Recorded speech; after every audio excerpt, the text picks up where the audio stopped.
आचार्य रचित जो त्रिलोक सार है, उसके आधार से हम 3 लोक की रचना का विचार यहाँ कर रहे हैं। हमने लोक का विस्तार देखा, उसमें अधो मध्य और पूर्व लोक की रचना भी थोड़ी उसकी जानकारी ले ली है। अभी हम मध्य लोक की बात देख रहे हैं, इसको तिर्यक लोक भी कहने में आता है।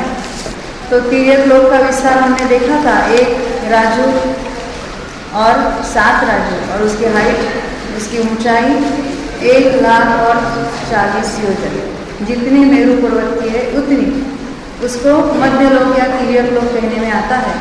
उसके बीचों बीच जो 1 राजू है, 1 राजू की जो त्रसनाली है, 1 राजू चौड़ी और उसकी, तो उसमें असंख्यात द्वीप समुद्र है। सबसे बीचों बीच जम्बूद्वीप है, उसको घेरे हुए सभी ओर से कंकणाकृति लवण समुद्र है, जो उसको दुगुना विस्तार वाले द्वीप समुद्र पाए जाते हैं। ऐसे असंख्यात द्वीप समुद्रों में हमने देखा था कि 2.5 द्वीप जो है, जम्बूद्वीप, लवण समुद्र, घातकी कंडल, फिर कालोदरी समुद्र और पुष्कर द्वीप का आधा, जिसको पुष्करार्ध कहते हैं, इसको 2.5 द्वीप कहो या मनुष्य क्षेत्र कहो, जो 45 लाख योजन प्रमाण है। इतनी बातें हमने देखी थी। तो ये 2.5 द्वीप में तो 2 समुद्र है, लवण समुद्र और कालोदक समुद्र। ये कर्मभूमि वाले 2 समुद्र, और कर्मभूमि वाला कोई समुद्र आपको पहचानना है? स्वयं समुद्र, जो अंतिम, सबसे अंतिम बाहर की ओर का जो समुद्र है, लास्ट, जिसका नाम है स्वयं समुद्र। ऐसे ये जो 3 समुद्र है, वो कर्मभूमि संबंधी समुद्र है। कर्मभूमि संबंधी उसका अर्थ है, वहाँ अभी मनुष्य क्षेत्र में तो वहाँ तो अन्य अन्य काल भी वहाँ होते हैं, परंतु जो बाहर वाला जो स्वयंभू रमण समुद्र है वहाँ हमेशा पंचम काल जैसी परिस्थिति रहती है। तो उनमें जलचर जीव पाए जाते हैं। ये 3 समुद्रों में जलचर यानी जल में रहने वाले त्रस जीव, जलकायिक की बात नहीं हो रही। जलकायिक तो एकेंद्रीय जीव है, और जल में रहने वाले जैसे मछली है, मगर है, जो कुछ अन्य जो कुछ रहते होंगे, पानी के सांप है, मेंढक है, जो कुछ उनमें रहने वाले जीव है, तो ऐसे जलचर जीव कर्मभूमि के समुद्रों में तो पाए जाते हैं। परंतु हमने देखे थे इनके अलावा जो मानुषोत्तर पर्वत के प्रभाग में और स्वयं पर्वत के अंदर वाले भाग में बीच में जो असंख्यात द्वीप और समुद्र है, वहाँ द्वीपों में तो कर्मभूमि नहीं, भोगभूमि है। द्वीपों में तो जघन्य भोगभूमि है, वो भी तिर्यंज संबंधी, परंतु समुद्रों में भोगभूमि नहीं है, यानी वहाँ जलचर जीव वगैरह कुछ नहीं पाए जाते। भोगभूमि कहाँ पर है? केवल द्वीपों में। बीच वाले जो समुद्र है वहाँ कोई भी जलचर जीव पाए नहीं जाते। पानी तो शुद्ध है ही है, परंतु वहाँ ऐसा हो सकता है, वहाँ जन्मने वाले कोई जीव नहीं है। ख्याल है ना? बीच वाले द्वीपों में कौन कौन से जीव हैं? तो भोगभूमि है, तो वहाँ द्विंद्रिय, तीन्द्रिय और चतुरेंद्रिय जीव नहीं पाए जाएंगे। मात्र संख्य पंचेंद्रिय जीव वहाँ भोगभूमि वाले हैं, वो वहाँ पाए जाएंगे। समुद्र में अन्य कोई जीव नहीं, परंतु ऐसा हो सकता है कोई अन्य उसको पटक के कोई जीव को उठा ले जा रहे, कोई देव उसको चिड़ियों को उठाकर उन समुद्रों में डाल सकता है, ऐसा हो सकता है, परंतु उन समुद्रों में रहने वाले कोई जीव नहीं पाए जाते। ये बात। अब ये जो हमने इतने सारे समुद्र देखे थे, उसमें से मात्र लवण समुद्र का ही जल खारा है, अन्य किसी समुद्र का जल खारा नहीं है। लवण जैसा उसका स्वाद है, इसलिए उसका नाम लवण समुद्र पड़ा। ये कालोदक और पुष्करवर जो समुद्र है, दो बीच में समुद्र हमने देखे थे ना, तो उसका जल से जैसा स्वाद है। और स्वयंभू रमण समुद्र का जो अंतिम समुद्र हमने देखा, यहाँ देखा था, लवण समुद्र तो खारा है, कालोदक समुद्र उसका जल जैसा स्वाद है। पुष्करवर द्वीप के बाद जो पुष्करवर समुद्र आगे आएगा, यहाँ ये तो थोड़ा ही दिखा है उसका पार्ट, इसका भी जल जैसा स्वाद है। स्वयं रमण समुद्र जो अंत में है, जो हमने देखे थे असंख्यात द्वीप समुद्रों के बाहर की ओर जो लास्ट जो है समुद्र, तो वहाँ का भी जल का स्वाद है। अन्य जो कुछ समुद्र है, तो वारुणीवर यानी जो पुष्करवर के बाद वाला जो समुद्र है उसका नाम है वारुणीवर। तो वारुणी जैसा यानी मदिरावत उसका स्वाद है। उसके बाद वाला क्षीरवर समुद्र है, तो क्षीर यानी दुग्धवत उसका स्वाद है। उसके बाद घृतवर नाम का समुद्र है और उसका घृत जैसे उसका स्वाद है। ये इतने स्वाद छोड़कर बाकी जो घी जैसा, हाँ? तो इनके अलावा जो अन्य असंख्यात समुद्र है ना, हमने तो 4-5 के नाम देखे यहाँ, तो अन्य सभी समुद्रों के जो जल है वो इक्षुरस के समान स्वाद वाले हैं, इक्षुरस जैसा स्वाद उसका। तो ये तो हमने पूरे तिर्यक लोक संबंधी देखे थे। अभी ये तिर्यक लोक में वो 2.5 द्वीप की रचना समझने के लिए ही 1 द्वीप की रचना हम पहले समझेंगे, तो बाद में वैसी ही रचना हम अन्य द्वीपों में भी किस तरह से हो सकती है वो हम बाद में देखेंगे। तो उस समझने के लिए पहले हमको जम्बू द्वीप की रचना समझनी है। ये जो चार्ट नंबर 5 है उसमें हम उसके आधार से जम्बू द्वीप की रचना हम समझने जा रहे हैं। हमने बहुत बार अभी सुना है कि जम्बू द्वीप का विस्तार कितना है, उसका व्यास कितना है, 1 लाख योजन। ये 1 लाख योजन, थोड़ा ऐसा देखो या ऐसा देखो एक ही बात है, क्योंकि ये गोल आकार है, तो गोल आकार में कहीं से भी आप व्यास देखो तो समान है, तो 1 लाख योजन उसका विस्तार है। ये पूरा ही 1 लाख योजन विस्तार वाला जो जम्बू द्वीप है, उसमें 6 पर्वत है जो पूर्व से पश्चिम की ओर तक फैले हुए हैं। पूर्व की ओर लवण समुद्र को टच करते हैं और पश्चिम की ओर भी वो लवण समुद्र को टच करते हैं। इन पर्वतों को कहते हैं कुलाचल पर्वत। 6 है ना, उसकी 6 बाउंड्री। तो सबसे अभी पहले नोट के कहाँ है उसको देखेंगे। ये जो बहुत नीचे ये दिखाया है, जिसके अंदर ये सरोवर यहाँ दिख रहा है आपको, सबसे नीचे जहाँ पर्वत की, यहाँ बहुत छोटा है, तो ये है हिमवान पर्वत। यहाँ से लेकर ये जो पीले एरिया दिखे उसके ऊपर का पर्वत,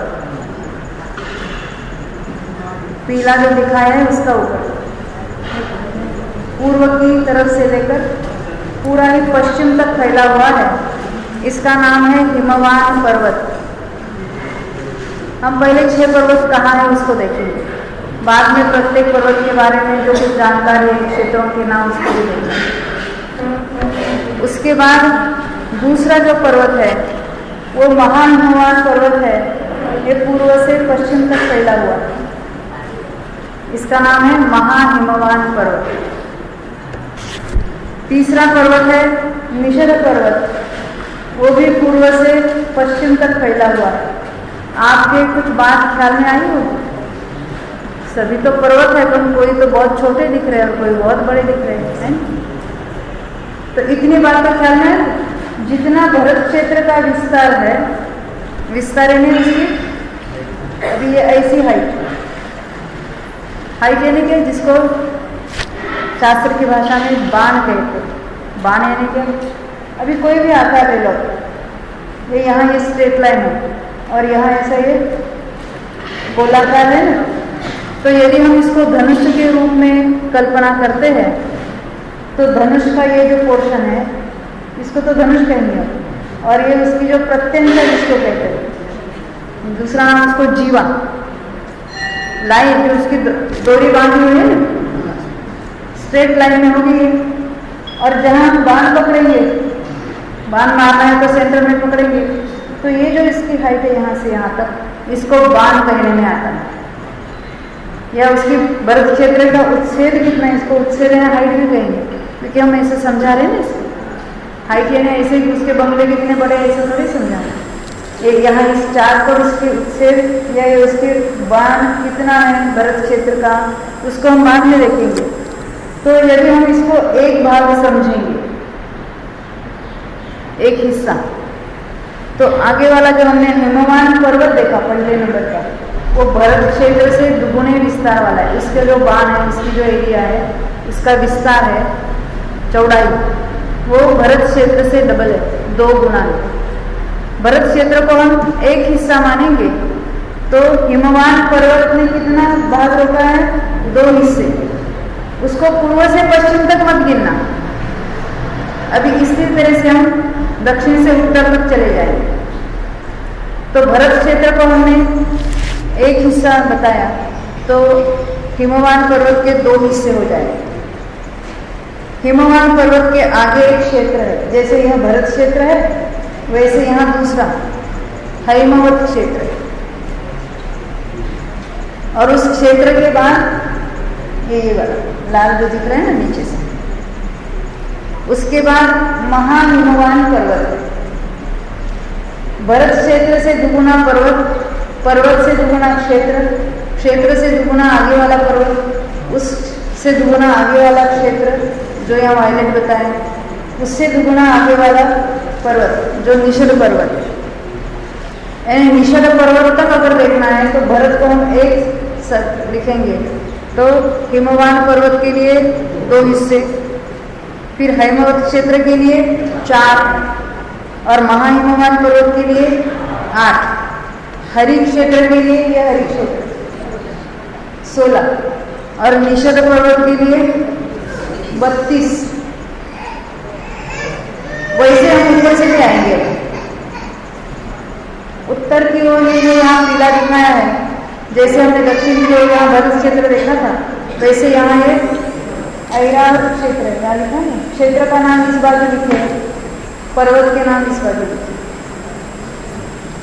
क्षेत्र पर्वत, क्षेत्र पर्वत समझने के लिए तो ये ऐरावत क्षेत्र है।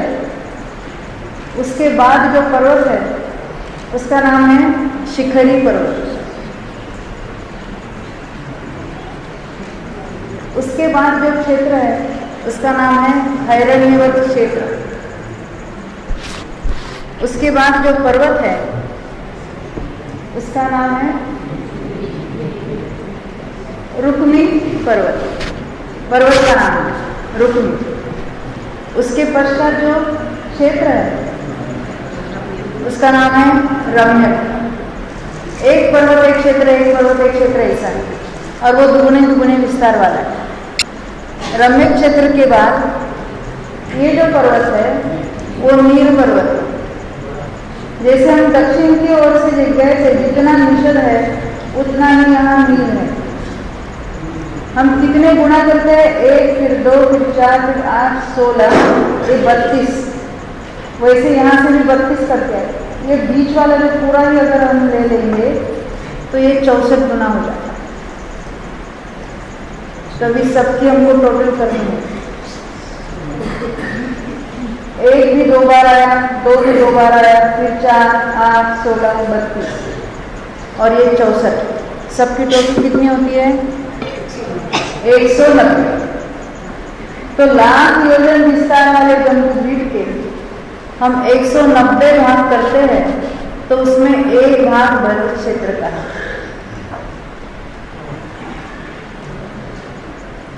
ख्याल आया?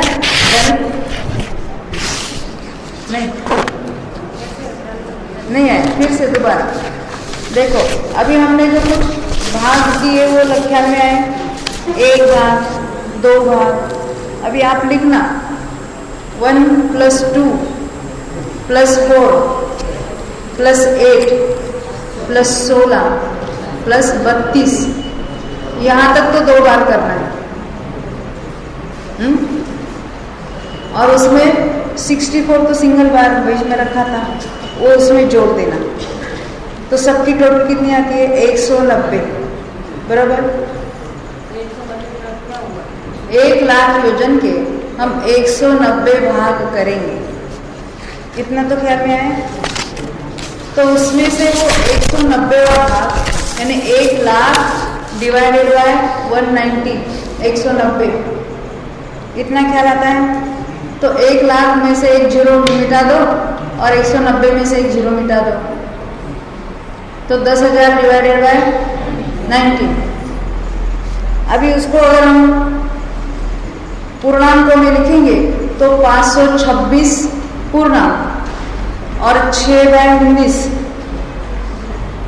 6/19 जिसको कहते हैं, इतने योजन ये भरत क्षेत्र की यहाँ बाण या उच्छेद कहने में आएगा।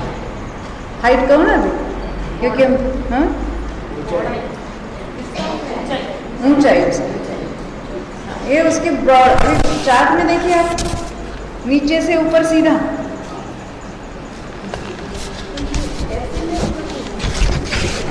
अभी ऐसे में तो ये कितना बड़ा हो जाएगा। ये तो ऐसी हाइट हम, क्योंकि हमने ऊपर से नीचे तक एक लाइन लिखी और उसके हम अभी 190 भाग करेंगे।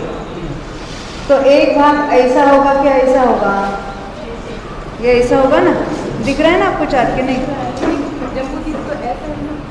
जम्बूद्वीप गोल है। जम्बूद्वीप गोल है।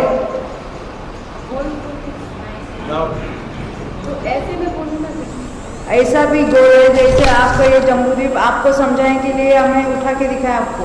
अभी आप ऐसा पकड़ो जम्बूद्वीप, तो आपने ऐसा जम्बूद्वीप पकड़ा है, तो अभी भरत क्षेत्र कैसा होगा आपका? ऐसा होगा ना।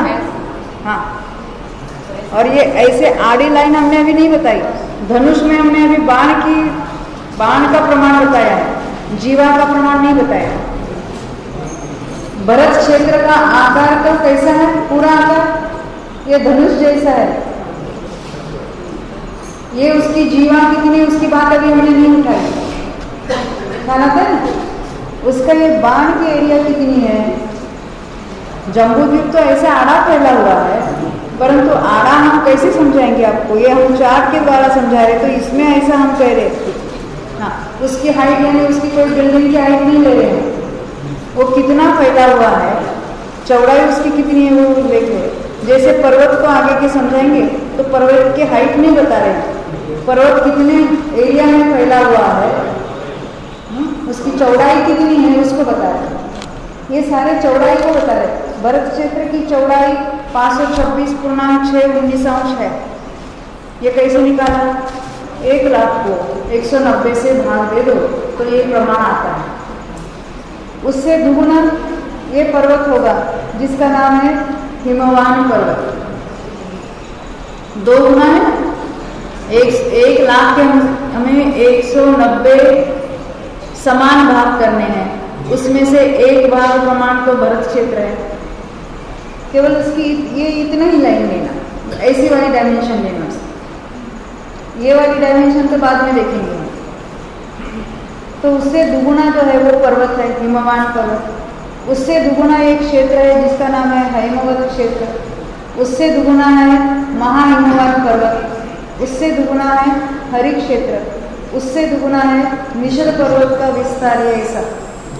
हाँ, और उससे दुगुना यानी 64 गुना, 1 को हम 64 गुना करेंगे तो ये बीच वाला जिसमें विदेह क्षेत्र स्थित है, ये सारा अकेला विदेह नहीं, उसमें बहुत सारे उसमें देश है। वो कौन कौन से उसकी बात तो बाद में करेंगे। इतना ख्याल में आता है? उस ओर से अगर हमने देखा तो वैसा ही है। इस ओर से ऊपर जाना है तो कहेंगे फिर ये जितना निषद पर्वत है उतना ही नील पर्वत है। जितना यहाँ हरि क्षेत्र है उतना ही वहाँ रम्य क्षेत्र है। जितना यहाँ महाहिमवान पर्वत है उतना ही यहाँ रुक्मी पर्वत है। जितना यहाँ हैमवत क्षेत्र है उतना ही यहाँ हैरण्यवत क्षेत्र है। जितनी एरिया यहाँ ये हिमवान पर्वत की है उतनी ही यहाँ शिखरी पर्वत की है, ये ऊपर वाला। और जितना यहाँ भरत क्षेत्र है उतना ही यहाँ ऐरावत क्षेत्र है। इतनी बात ख्याल में आती है? ये तो बहुत भारी है नहीं ये कुछ। इतना समझे तो आगे आगे बढ़ेंगे। हमें तो सारा ही रिश्ता देखना है। विदेश क्षेत्र में हमें जन्म लेना है तो कहाँ जाना पड़ेगा? बहुतों को विदेश क्षेत्र में जन्म लेने की बहुत भावना है। ये एक याद रखना, यहाँ से कर्मभूमि में से अभी जिसको विदेह में जाना है उसको मिथ्यात्व अवस्था में जाना पड़ेगा। यदि समय दृष्टि हो जाएगी और आयु नहीं बांधी होगी तो देव में जाना पड़ेगा। पूर्व में ही मनुष्य की आयु बांधी होगी तो भूभूमि में जाना पड़ेगा। और भूभूमि के बाद भी विदेह क्षेत्र का रास्ता नहीं, वो कोई दूसरा वे नहीं है, वन वे है, वो स्वर्ग में जाना पड़ेगा। देवलोक में से जाएंगे कहाँ? विदेह क्षेत्र में। वहाँ क्या रखा है?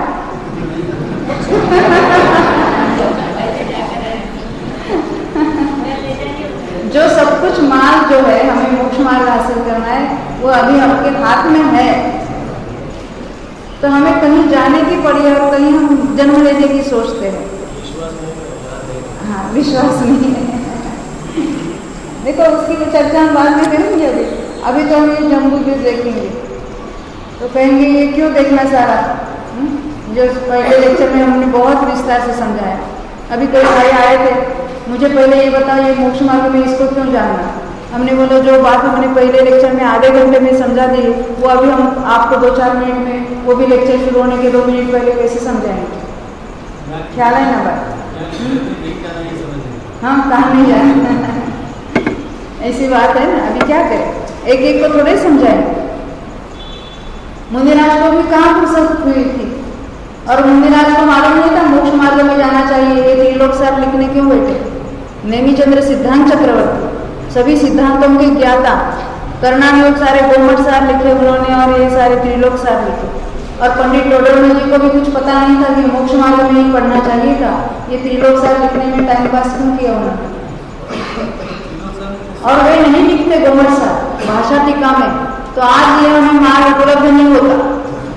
टोडरमल जी की जय बोलते और उनके ग्रंथों को तो पढ़ना नहीं हमको और मोक्ष मार्ग पर आगे बढ़ना है। मोक्ष मार्ग प्रकाशक के लिखने के पहले लिखे हैं कि बाद में? हाँ बोलो विमला बेन। ये समदृष्टि अधिकार उन्होंने लिखी है, गणित के अधिकार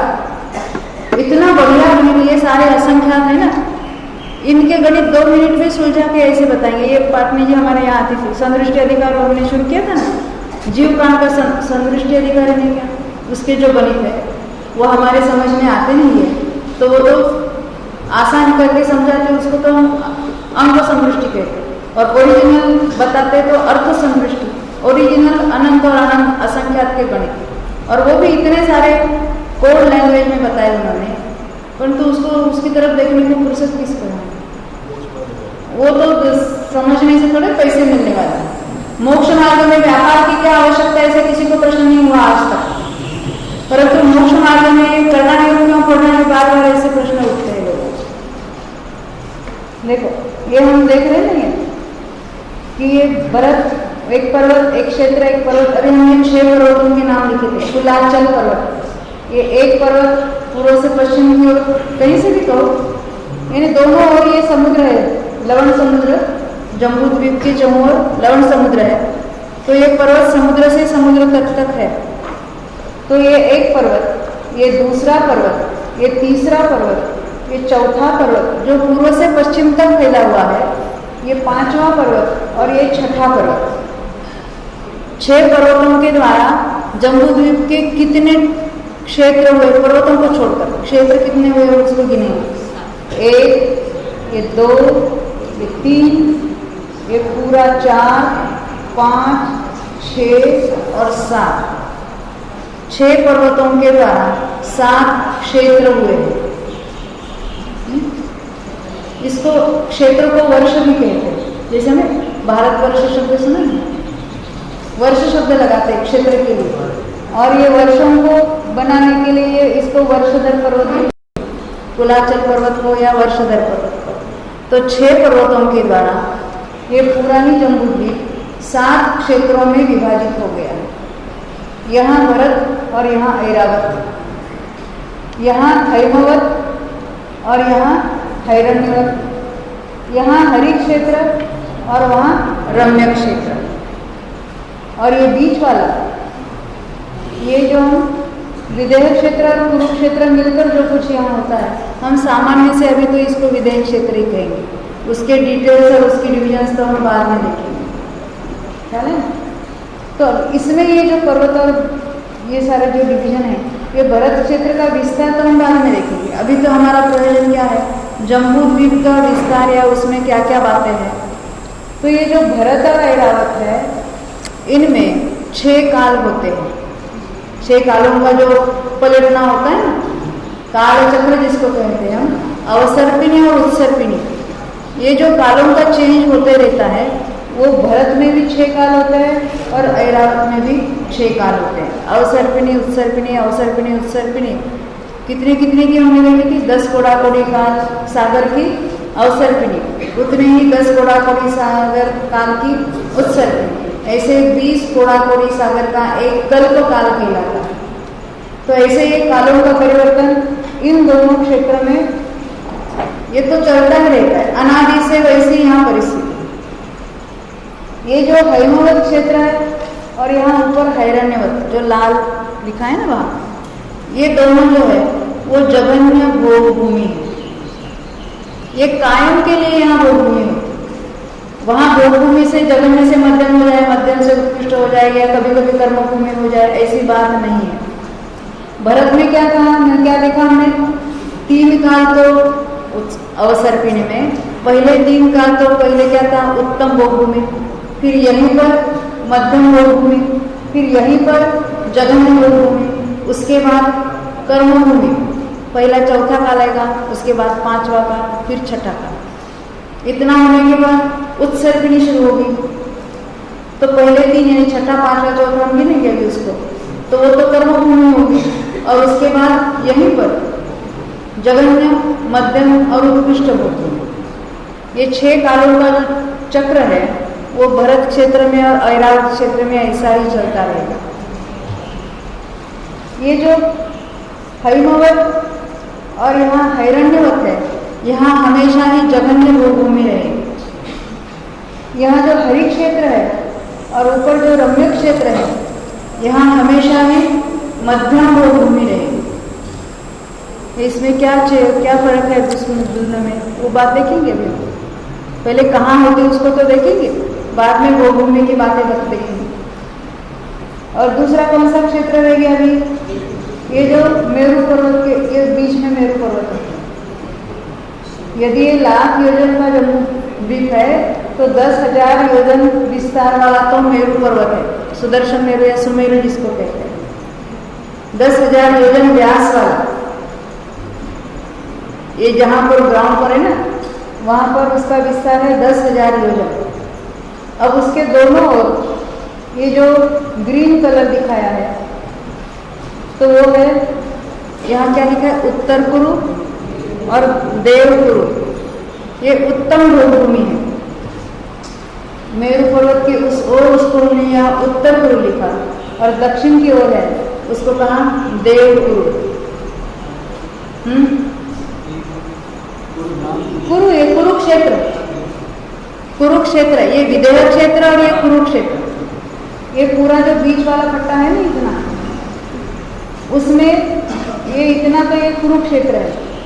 और ये यहाँ, ये हमने अभी लकड़ी पकड़ी उसके इस ओर, और ये कलर के अंदर ये इतना विदेह क्षेत्र है, जिसमें 1 2 3 4 ऐसे 8 नंबर दिए, 9 से 16 नंबर दिए, फिर यहाँ 17 से 24 और 25 से 32 ये जो नंबर दिए हैं ये विदेह क्षेत्रों के हैं।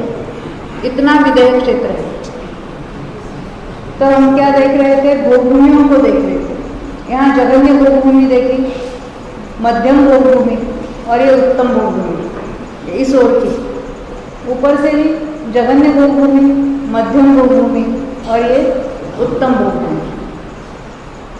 यहाँ इस ओर और यहाँ इस ओर तो भूभूमि है, परंतु ये जो है इसके इस ओर बीच में इतना एरिया जो है, जो हम विदेह क्षेत्र कहते हैं, उसमें हमेशा ही चौथा काल रहता है। कर्मभूमि है चौथा काल, यानी वहाँ हमेशा ही, वहाँ से तीर्थंकरों की तो वहाँ हाजिरी होती है और हमेशा ही वहाँ से जीव मोक्ष को भी जाते हैं। तो यहाँ पर कर्मभूमि है, यहाँ पर भी चौथा काल आता है तब यहाँ से भी जीव मोक्ष चले जाते हैं। यहाँ भी जब चौथा काल आता है तो यहाँ से भी जीव मोक्ष जाते हैं। तो क्या खाली अकेले जम्बूद्वीप से ही जाते हैं? तो हमने तो अड़ी द्वीप देखे, तो बाहर वाले द्वीपों की रचना तो बाद में देखेंगे। पहले हम यहाँ देखेंगे कि 6 कुलाचलों के द्वारा 7 क्षेत्रों में विभाजित हो गया। सबसे बीचों बीच एक मेरू पर्वत होता है।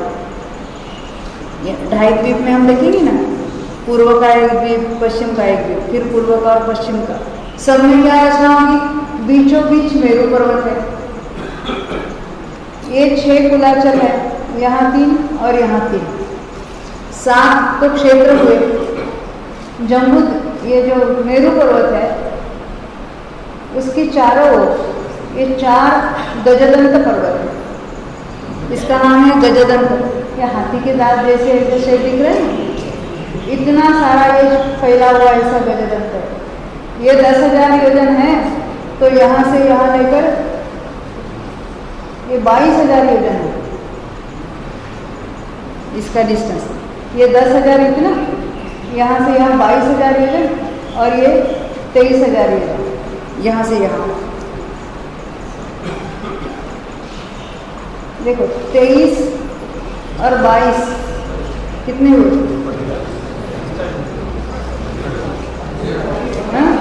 और इसके 5 सेंटर से 50,000 का हिसाब है ना।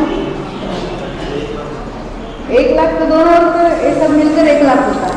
तो सेंटर से अगर मेरू पर्वत 10,000 का है, सेंटर से लेंगे तो इस और 5,000, समझ में आता है नहीं? हाँ, तो फिर ये 22,000 और फिर यहाँ से लेकर ये 23,000 एंड तक, समुद्र तक। समुद्र में ये जो हमने ग्रीन कलर दिखा है यहाँ, उसमें कौन सा कलर, पीला जैसा दिख रहा है आपके यहाँ, उसको छोड़कर बीच वाली जो एरिया है वो विदेह क्षेत्र की एरिया है। तो ये पूरा ही जो विदेह और कुरुक्षेत्र मिलकर इसको कहते हैं कुरुक्षेत्र, और यह है विदेह क्षेत्र। तो उसमें क्या पोजीशन है, बीचों बीच मेरू पर्वत है और वहाँ से ये सब और ऐसे 4 गजदंत पर्वत है। उसमें बहुत सारे कूट वगैरह होते हैं, वहाँ कृत्रिम चैत्यालय होते हैं, वो बहुत सारा वर्णन। जब हम इंद्रध्वज विधान करते हैं तो यहाँ सारे अर्घ्य चढ़ा के आए हम बहुत बार, परंतु कभी अर्घ्य तो चढ़ाना कहाँ लक्ष्य था, वो बराबर चावल कौन सा लिया, कौन सा खोपड़ा लिया, कहाँ चढ़ाए उस उधर, परंतु ये दिमाग में नहीं आता कि हम कहाँ के जिन मंदिरों को याद करें, है ना। इसलिए इसको क्यों जानना, जब पूजा करेंगे अभी तो ख्याल आएगा हम कहाँ क्या किस भगवान को नमस्कार करें। तो ये जो गजरंत पर्वत है वो कहाँ तक फैले है, तो ये जो ये लाइन यहाँ दिख रही है ना आपको, यहाँ ये दोनों, इसको कहते हैं वेदी। वेदी में जैसे दीवार जैसे होती है पार्टीशन वहाँ, तो उसके अंदर ये जो पीला या ग्रीन जैसा जो दिख रहा है मेरू पर्वत के चहुओं, इसका नाम है भद्रशाल वन। ये भद्रशाल नाम सुना है कभी? मेरू पर्वत के नीचे के जो 4 अकृत्रिम चैत्यालय है वो भद्रशाल वन में आता। ये चहुओं और एक जिन मंदिर है यहाँ पर भद्रशाल वन में। तो ये जो है पूरा ये जो फ्लोरेसेंस दिख रहा है कलर, ये भद्रशाल वन है। और ये जो वेदी है इसको कहते हैं भद्रशाल वन वेदी या भद्रशाल वेदी, इसका नाम है भद्रशाल वेदी। ये नाम क्यों जानना, क्योंकि अभी विदेह क्षेत्र की पार्टीशन है, उसके अलग अलग कंपार्टमेंट्स कैसे हो रहे हैं, कैसे डिवीजन हो रहे हैं, उसको हमको देखना है। तो अभी हमने देखा ये मेरू पर्वत, ये गजदंत पर्वत, ये जो भद्रशाल वन वेदी है वहाँ तक ये ऐसे फैले हुए हैं। और उसके जो बीच वाला जो पोर्शन है भद्रशाल वन को छोड़कर उस ओर ये उत्तम भूमि, उसका नाम है उत्तरपुर, और इस ओर भी भद्रशाल वन को छोड़कर उसके दक्षिण की ओर है वो देवपुर। ये दो, अभी इसमें एक एक मैंने डॉट दिखाया। तो ये वृक्ष है, इसका नाम है जम्बू वृक्ष, और ये जो दक्षिण की ओर है वो है शालवनी वृक्ष। वृक्ष यानी वो कोई वनस्पति काय की नहीं है, ये रत्नों की रचना होती है। वृक्ष जैसे बहुत उसका बहुत विस्तार होता है, अभी केवल एक वृक्ष का ही विस्तार का वर्णन करें तो 1 घंटा कम हो जाएगा, इतना उसका फैलाव रहता है। उसमें भी बहुत सारे जिन प्रतिमाएं वगैरह होती है, उसमें भी उस वृक्षों पर भी रहती है।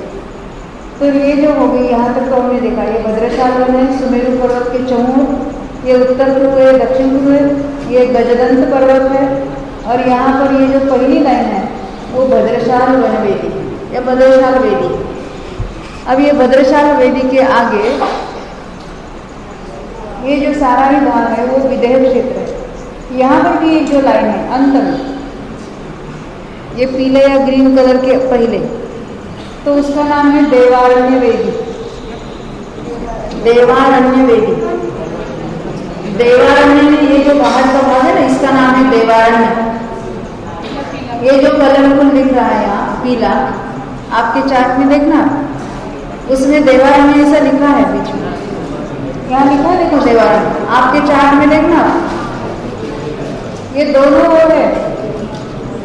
देखो ये मेरू पर्वत है, मेरू पर्वत यहाँ का एरिया कहलाता है पूर्व विदेह, पूरा ही ये सब पूर्व विदेह के भाग है। 1 से लेकर 16 तक ये पूर्व विदेह के 16 अलग अलग देश है। देश यानी क्षेत्र अलग अलग, विदेह सब मिलकर एक नहीं है, प्रत्येक विदेह क्षेत्र अलग अलग है। हाँ, तो यहाँ से जो हमने देखा ना, ये जो इतना एरिया है वो विदेह क्षेत्र का, उसके इस पूर्व विदेह के पूर्व में देवारण्य वेदी है। देवारण्य वेदी है, उसके उस पर देवारण्य नाम का वन है, और उसके बाहर में यहाँ लवण समुद्र है।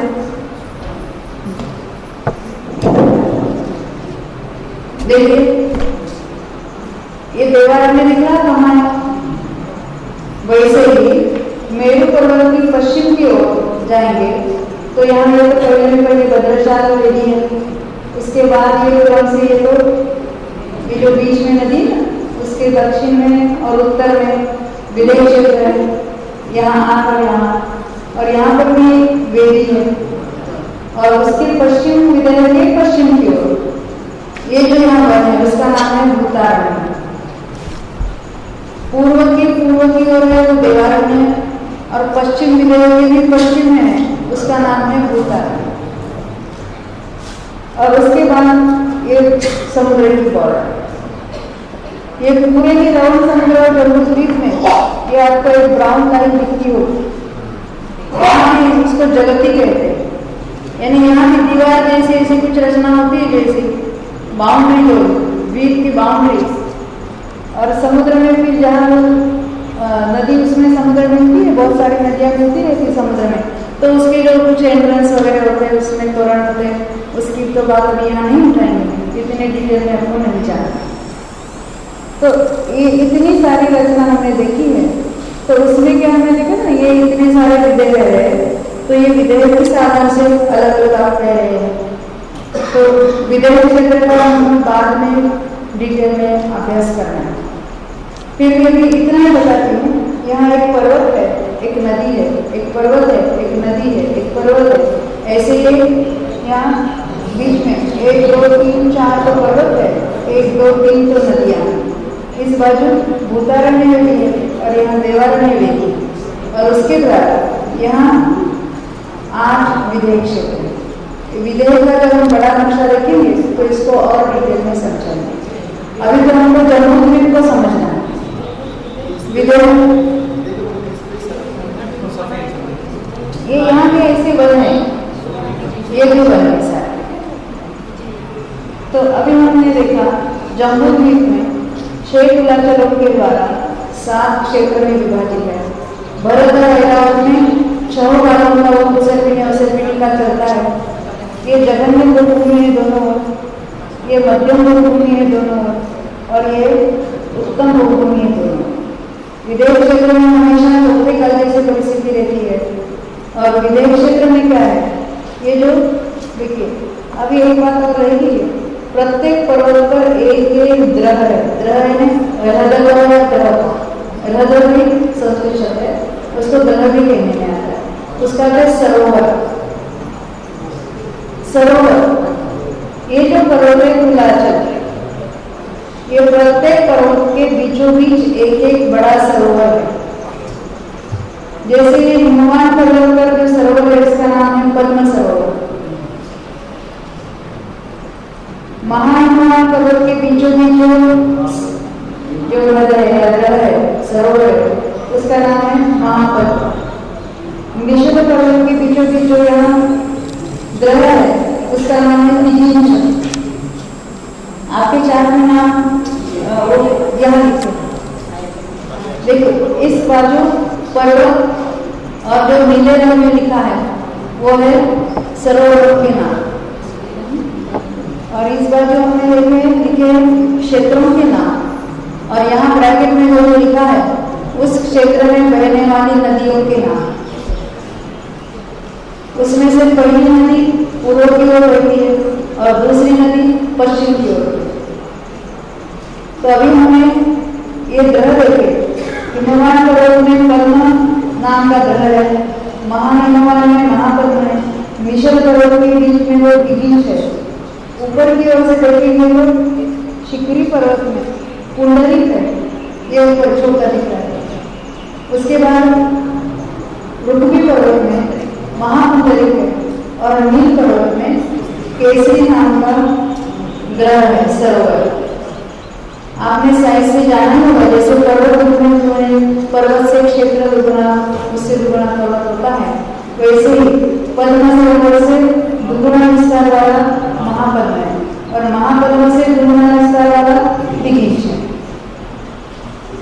ये पद्म सरोवर कितना है, तो 500 योजन तो ऐसे 24, और ऐसा लंबाई में वो 1000 योजन है, और उसकी डेप्थ है 10 योजन। इससे दुगुना विस्तार वाला ऊपर का ये वाला महापद्म 100 वर्ष इसको दुगुना कर, और फिर इसको भी और दुगुना करके ये दुगुने विस्तार वाला यहाँ सरोवर है। उस ओर से देखेंगे तो जितना इसका पद्म सरोवर है उतना ही वहाँ ये तो पुंडरीक है, और जितना यहाँ महापद्म है उतना ही यहाँ महापुंडरीक है, जितना केसरी और यहाँ तिगिंच एक ही साइज है। तो ये सरोवर से नदियाँ निकलती। अब हम दक्षिण की ओर से देखेंगे,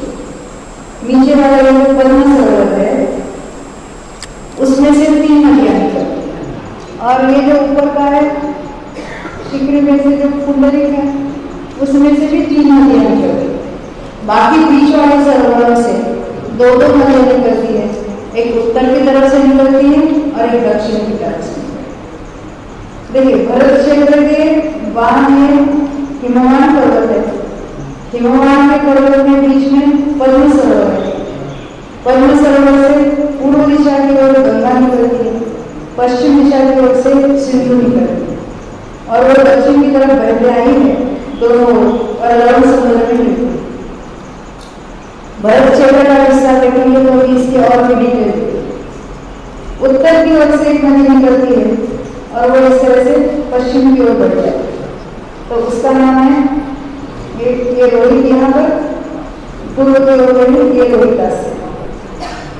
पद्म सरोवर से 3 नदियां निकली, 2 नदियां तो भरत क्षेत्र में जाती है और ये उत्तर की ओर जाकर यहाँ ऐसा टर्न सेंटर में आपको शायद एक डॉट दिखता होगा, यहाँ डॉट दिखता है, यहाँ भी एक डॉट है, ऊपर की ओर से हम बैठे हैं तो यहाँ भी डॉट है, और उस डॉट को ऐसा राउंड किया, नदी ऐसे उसके ऊपर ऐसे करके चली है और फिर वो बढ़ती है पूर्व में पश्चिम में। तो यहाँ पे ये जो डॉट्स है वो तो पर्वत है, जैसे हम बीच में मेरू पर्वत है वैसे ये जो डॉट्स यहाँ दिखा है, यहाँ भी है, यहाँ भी है, ऊपर भी है, उसको नाभि कहते हैं। नाभि गंगा सिंधु रोहितास्य,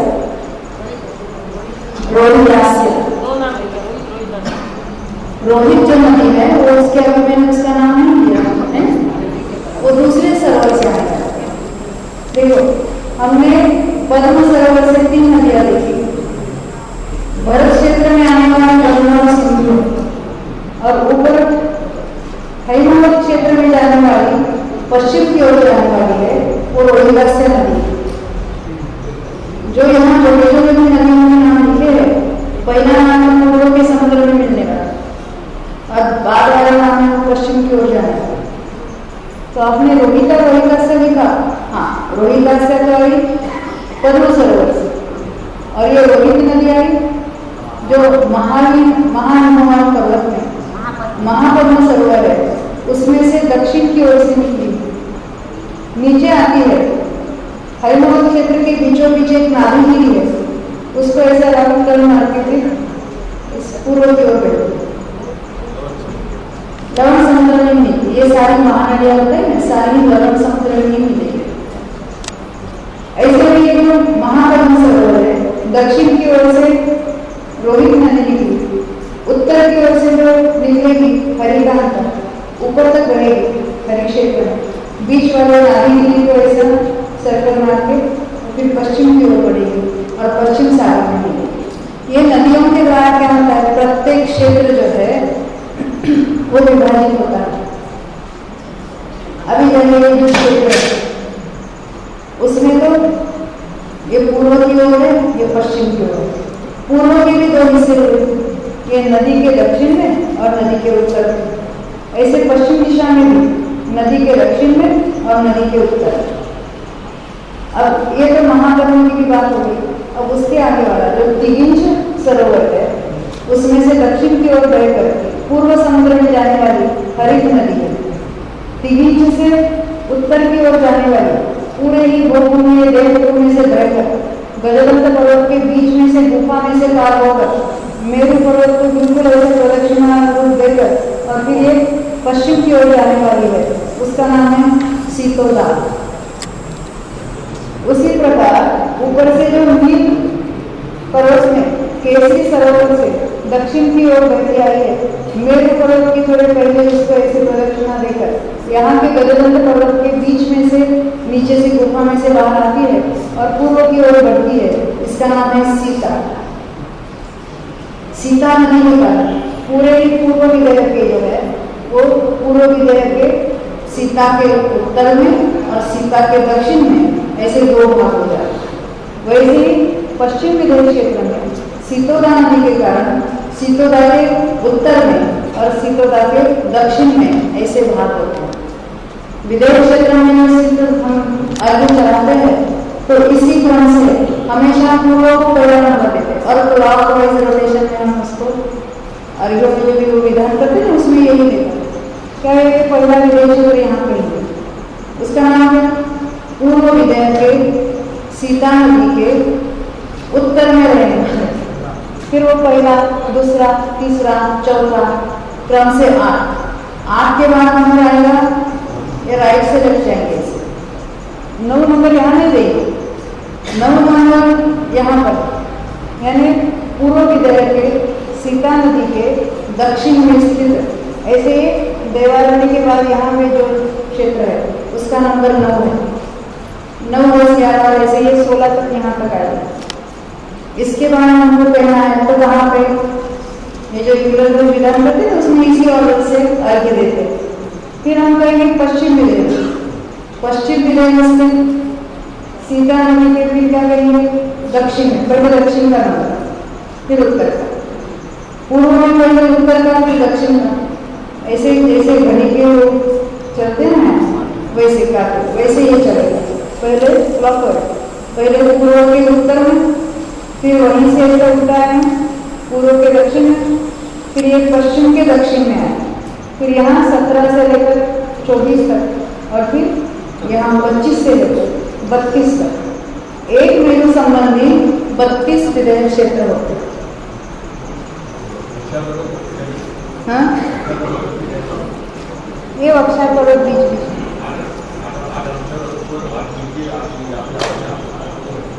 अक्षर पर्वत आप नहीं, दोनों मिलकर आप होते 4 जब हम विदय क्षेत्र का चार्ट देखेंगे तो उसकी आपको ज़्यादा, क्योंकि वहाँ बड़ा करके दिखा है विदय क्षेत्र का, इसमें चार्ट बनाया है तो उसकी जो बात आएगी तो आप और अधिक स्पष्टता से समझ सकेंगे। क्योंकि यहाँ छोटे छोटे हैं तो इसमें नदी कौन सी और पर्वत कौन सा है ये बराबर दिखाई नहीं दे रहा है। तो उस चार्ट से समझेंगे तो और स्पष्ट हो जाएगा। देखो हमने देखा ना, हर एक सरोवर से एक नदी दक्षिण एक उत्तर में निकलती है, ऐसे ऊपर से भी और नीचे से भी। तो यहाँ जो क्षेत्रों के नाम लिखे हैं उसके ब्रैकेट में नदियों के नाम। हर क्षेत्र में 2 नदियाँ, भरत क्षेत्र में गंगा और सिंधु, हिमालय क्षेत्र में ये रोहित और ये रोहितास्या। जो पहला नाम लिया है वो पूर्व में लिखा। जम्बू द्वीप की नदियां तो लौह समुद्र में ही है, जो छोटी छोटी अन्य नदियां हुई बड़ी बड़ी नदियों में मिलेंगी और ये नदियां समुद्र में मिलेंगी। तो सारी नदियां तो समुद्र में ही जाती हैं। ये हेमावत में हमने रोहित रोहिता से 2 नदी, एक पूर्व में एक पश्चिम में। ये फिर पर्वत है, हरित क्षेत्र है, उसमें हरित और हरिकांबा नाम की 2 नदियाँ।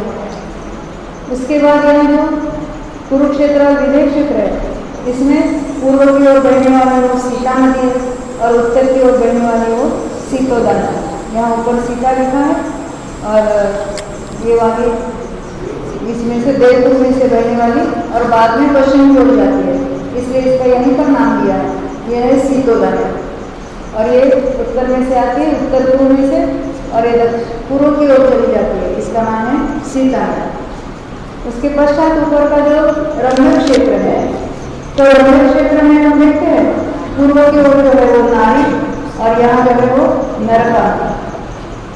हैरण्य क्षेत्र में ये सुवर्णकुला और रुप्यकुला, और ऐरावत में रक्ता और रक्तोला। जैसे भरत क्षेत्र में गंगा और सिंधु है, वैसे ऐरावत क्षेत्र में रक्ता और रक्तोला। ये नाम भी हमें सुनने को मिलेगी जब हम विदय क्षेत्र का विस्तार देखेंगे तब। ये सभी भी जो भरत क्षेत्र होंगे तो ऐसे ही नाम वाले होंगे। अभी हमको ये देखना है, ये तो हमने एक जम्मू क्षेत्र संबंधी थोड़ा कुछ विस्तार किया। अब ये ऐसे ही पुलाचल पर्वत और ऐसे ही क्षेत्र, ऐसे ही नदियाँ, ये वाला जो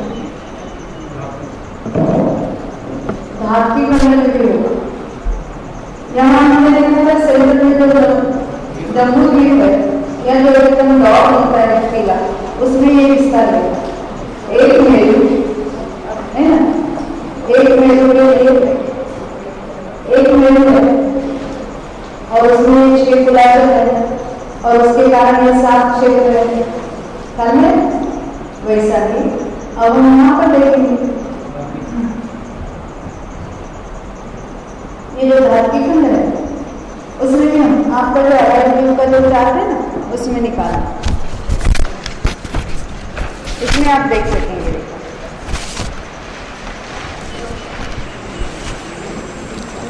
उसमें भी जो ये डॉट छोटा दिख रहा है आपको, ये पूरा जो रंग है वो धरती खंड है। अब उसमें ये पूर्व धरती है और ये पश्चिम धरती। पूर्व धरती में ये जो बीच में छोटा डॉट दिख रहा है वो उसका मेरू पर्वत, उसका नाम हमने लिखा यहाँ विजय मेरू। तो ये विजय मेरू यहाँ पर है। अब यहाँ भी इसके भी कुलाचल पर्वत है, जैसे वहां पर कुलाचल थे कौन कौन से थे, देखो मेरू के बाद कौन सा था, निषद था, फिर महाहिमवान और हिमवान। वैसे यहाँ पर भी ये बीच में पूर्व ये मेरू पर्वत है, फिर ये जो रंगीन दिखा है ना उसके नीचे यहाँ रथ भी दिखा है, सरोवर भी दिख रहा है, ये क्या है निषद। और फिर यहाँ एक क्षेत्र, फिर वो दूसरा ग्रह वाला पर्वत दिख रहा है वो है महाहिमवान और हिमवान। ये बहुत छोटा है, हम और बाहर की ओर देखेंगे। देखिए यहाँ दिखने यहाँ और ये पुष्कर द्वीप में सब जाएंगे। आप चार्ट में देखना क्या करें, ये पुष्कर द्वीप में ये जो सेंटर में डॉट दिखता है वहां का मेरू पर्वत, उसका नाम है मंदर। अब यहाँ के जो पर्वत है, जैसे हम यहाँ अपने पर्वतों को नाम दिए हैं ना, और निषद महाहिमवान और हिमवान, तो ये मेरू है। ये इस एरिया में सारे ये जो हमने पूर्व क्षेत्र विजय क्षेत्र इसमें, फिर उसके नीचे ये जो पर्वत है यहाँ हमने निषद पर्वत और तिगिंज सरोवर देखा था, वैसे ये निषद पर्वत और तिगिंज सरोवर। देखिए एक बात साथ आने की हो गया, जम्मू द्वीप में हम सारे हमने पर्वत आगे दिखाए और यहाँ आगे वाला जो धरती खंड है और ये पुष्कर द्वीप है, उसमें ये जो गाड़ी के जैसे आ रहे होते हैं इस तरह से ये पर्वत फैले हुए हैं। साइकिल के चार्ट में भी आ रहे होते हैं इसे सेंटर से इसे, तो ऐसे अभी ये सब जो पर्वत है इस लाइन पे, अभी ये जो लकड़ी के नीचे दिख रहा है यहाँ भी ये इनका निषद पर्वत है और यहाँ इसका निषद पर्वत है। ये यहाँ पर इसका महाहिमवान पर्वत है और ये पुष्कर द्वीप का महाहिमवान पर्वत है। और यहाँ पर ये जो बर्फ क्षेत्र के पास जो हिमवान पर्वत है और यहाँ ये वाला हिमवान पर्वत है। जो रचना हमने जम्मू द्वीप में देखी थी, परंतु ये भी स्लैंटिंग हो गई सब ऐसे चांद पे आ रहे होते हैं ऐसे वैसे वैसे होते हैं, और ऊपर भी ये पर्वत, ये दूसरा पर्वत, तीसरा पर्वत, इस तरह से 1, 2 और 3 ये कुलाचल इधर, और 1, 2 और 3 ये 6 कुलाचल हुआ, यहाँ के 3 और यहाँ के 3, 6 कुलाचलों के द्वारा ये पूर्व का पुष्करांक जो है वो 7 क्षेत्रों में दिखाई। ये जो किला दिखाया है वो पूर्व के पुष्कर संबंधी ये भरत क्षेत्र, यहाँ जो किला दिखा भरत क्षेत्र में। अभी ये जो हिमवान पर्वत है वो पद्मधर से निकली, ये गंगा नदी और ये सिंधु नदी। वहां तो जम्मू द्वीप में दोनों ही नदियां रावण समुद्र में जाती थी। अब यहाँ एक तो ये मानसरोवर पर्वत की ओर बढ़कर आगे चली जाएगी आगे के समुद्र में, और ये जो सिंधु है वो कालावल समुद्र में, क्योंकि ये पर्वत ऐसे आ रहे एक समुद्र से दूसरे समुद्र, दूसरी बात तो मानसरोवर है, परंतु वहां से वो दूसरी ओर चली जाएगी। तो ये भरत क्षेत्र है। फिर आगे ये गगन भूमि, ये मध्यम भूमि, और यहाँ पर उत्तम भूमि और विदेश, जैसे हमें यहाँ वैसी रचना यहाँ होगी जिसकी अधिक चर्चा भी हम बाद में करेंगे। यानी ये ऐसी ही रचना 6 कुलाचल पर्वत और 7 क्षेत्र, उनके सरोवर और उनकी नदियाँ, ये सारे ही ऐसे समान रूप से होते हैं। अभी हम 12वें नंबर के जो